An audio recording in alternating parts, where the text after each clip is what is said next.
Hello दोस्तों, तो वर्ण रचना के दूसरे पार्ट पे हम बात करते हैं। इससे पहले हम उच्चारण स्थान देख लिए थे, तो अब देखते हैं व्यंजन। उससे पहले हमने स्वर देख लिया था, अब हम व्यंजन पे बात करते हैं। अगर साउंड का कोई प्रॉब्लम होगा तो मुझे कमेंट कर दीजिएगा, मुझे पता नहीं लगता है। तो व्यंजन वर्ण पे बात करते हैं। पहली लाइन है, स्वर की सहायता से वो बोले जाने वर्ण। जैसे क में अगर हलंत लगा दिया जाए तो उससे हम पढ़ नहीं पाएंगे। क में अगर आप हलंत लगा दोगे तो आप उसको क्या पढ़ोगे। तो सबसे पहले जो व्यंजन होता है वो स्वर की सहायता से बोली जाती है। कुल व्यंजन 39, मूल व्यंजन 33। जैसे स्वर में हमने क्या पढ़ा था, स्वर की कुल संख्या 11, लेकिन मूल स्वरों की संख्या 4। इसमें मैंने छोटा सा एक बॉक्स बनाया है। स्पर्शी व्यंजन की कुल संख्या 25 है, मूल 16 है। अभी सीक्वेंस में मैं आपको समझाऊंगी कि कैसे 25 और कैसे 16 है। तो सबसे कम समय जिसमें लगता है उसको ह्रस्व स्वर, जैसा कि हमने पढ़ा। दुगुना समय वाले को दीर्घ स्वर, तिगुना समय वाले को प्लुत स्वर मिलकर बना हुआ संयुक्त। कम समय ह्रस्व स्वर, दुगुना समय दीर्घ स्वर, 3 गुना समय प्लुत स्वर मिलकर बना संयुक्त। कम ह्रस्व दुगुना दीर्घ मिलकर बना संयुक्त, और 3 गुना समय लगा प्लुत स्वर। मूल स्वरों की संख्या जो है 4 है, स्वरों की कुल संख्या 11 है। स्पर्शी व्यंजन की संख्या 25 है और मूल 16 है। कुल व्यंजन 39 है और मूल व्यंजन 33 है। अभी मैं समझाती हूँ सीक्वेंस में कैसे।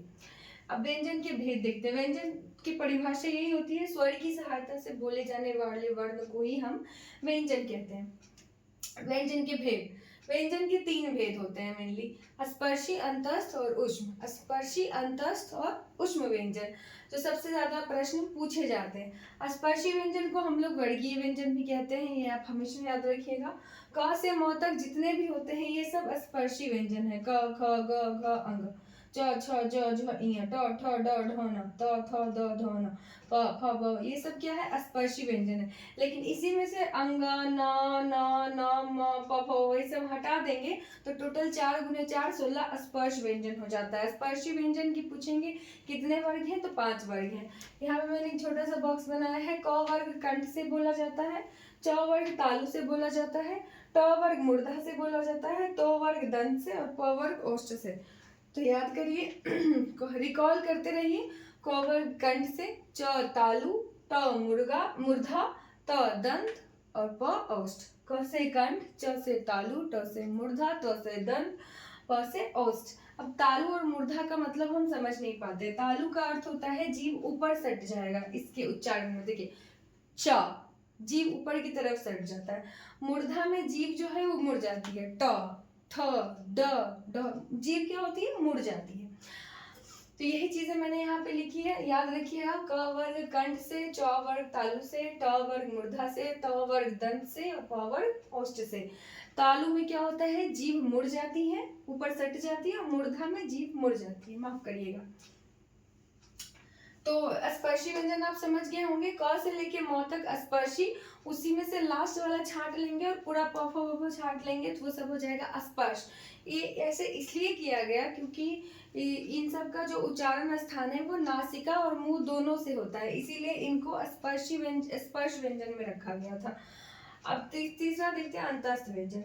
इसका मतलब होता है जहां वायु अपने शरीर के अंदर चली जाती है, जैसे य, र, ल, वो। इसमें क्या हो रहा है, वायु शरीर के अंदर आ रही है, तो ये सब अंतस्थ व्यंजन होगा।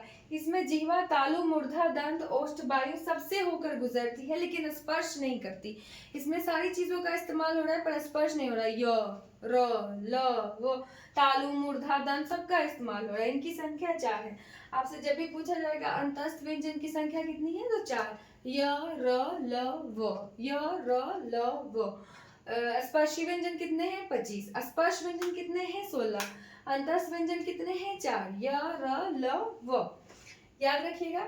यो और वो को अर्ध स्वर भी कहा जाता है, ये मैं बाद में बताऊंगी कैसे। ल को पार्श्विक स्वर कहा, सॉरी, लो, यो और वो को अर्ध स्वर व्यंजन कहते हैं। ल को पार्श्विक व्यंजन भी कहा जाता है, ये मैं बाद में बताऊंगी कैसे। उष्ण व्यंजन, मुख से निकलने वाली ध्वनि वायु घर्षण के साथ निकलती है, जैसे तालव्यशु, मूर्धाशु, दंतशु, ह। एक घर्षण है वायु में, घिसावट है, जिसके कारण इसे उष्म स्वर कहते हैं। इसे संघर्षी वर्ण भी कहा जाता है। आपसे पूछा जाएगा ह क तालव्य शो और प में संघर्षी वर्ण कौन सा है, तो तालव्य शो होगा। चो वर्ण को स्पर्श संघर्षी कहते हैं, चो वर्ण को स्पर्श संघर्षी कहते हैं। ये कुछ फैक्ट्स है जो आपको याद रखने हैं। संयुक्त वर्ण छात्र ज्ञास्र, छात्र ज्ञास्र द्विगुण व्यंजन।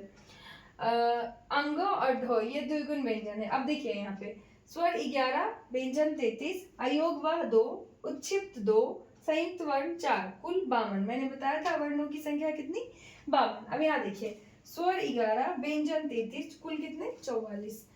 ये एक छोटा सा टेबल मैंने तैयार किया था शॉर्टकट का, हालांकि ये चैप्टर है बहुत बड़ा लेकिन फिर भी मैंने एक प्रयास किया। अगर कुछ चीजें समझ नहीं आई हो तो कमेंट करिए। Thank you.